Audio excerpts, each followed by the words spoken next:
Pour la première fois depuis l'année dernière, le MNLA et l'armée malienne se sont affrontés hier dans le nord du pays.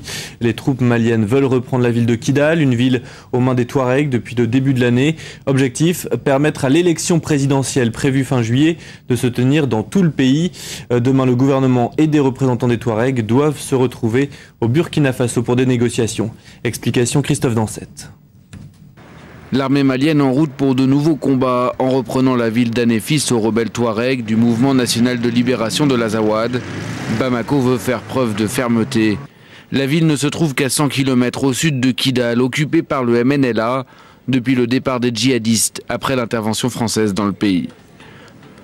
En visite à Paris, le président malien n'a pas exclu de poursuivre l'offensive. Si d'aventure nous n'arrivions pas à atteindre ces objectifs par le dialogue, il est évident que de la même manière que Tombouctou ou Gao ont été libérés, de cette même manière Kidal sera libéré.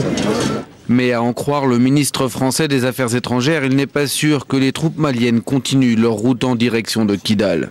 L'armée malienne a été envoyée à Anéfis, qui effectivement est sur la route 2, mais pour le moment, il n'a pas été décidé, à ma connaissance, d'aller sur Kidal. Car selon des sources burkinabées, les négociations entre pouvoir malien et MNLA doivent reprendre dès vendredi à Ouagadougou, sous la médiation de Blaise Compaoré. Nous allons sans précipitation aller vers une solution politique qui permettrait au Mali d'organiser les élections générales sur tous les territoires et dans la paix. C'est ce que nous sommes en train de construire comme accord avec les partis.